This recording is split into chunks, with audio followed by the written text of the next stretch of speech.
السلام عليكم ورحمة الله وبركاته. أخباركم إيه؟ النهاردة الحلقة التانية مع سلسلة سر الأعشاب. النهاردة هنتكلم على عشبة اسمها إكليل الجبل أو الروزماري.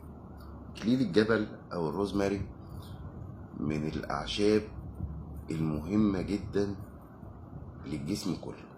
إزاي؟ مش معنى إن هي عشبة فنحطها على الطبيخ، لا يا ست الكل، مش كده خالص.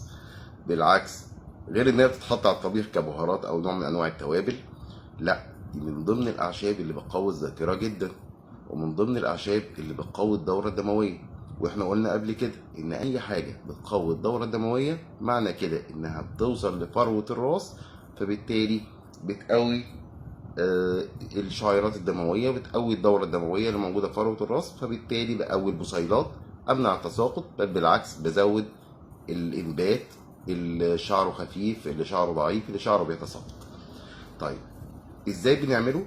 ممكن نعمله نستخدمه كي زي التونيك، يعني بنجيب عشبه وبنغليها في الميه وبنسيبها تبرد طبعا، وبعد كده بنعبيها مثلا في بخاخه عندنا فاضيه، تكون نظيفه طبعا ومغسوله كويس قوي، وبنستخدمه مرتين بس في الاسبوع، بندلك بيه فروه الراس. ساعتها احنا بننشط الدوره الدمويه، وبالتالي احنا بنزود قوه بصيله الشعر. ريحة الروزماري من الروائح الجميلة جدا، وبتساعد على فكرة على الاسترخاء.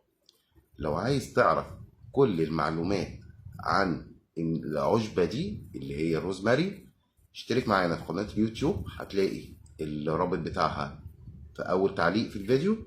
ومننساش نعمل لايك وشير واشتركوا في قناة اليوتيوب معانا. استناكم بكرة إن شاء الله بإذن الله، هنتكلم على عشبة جديدة. السلام عليكم.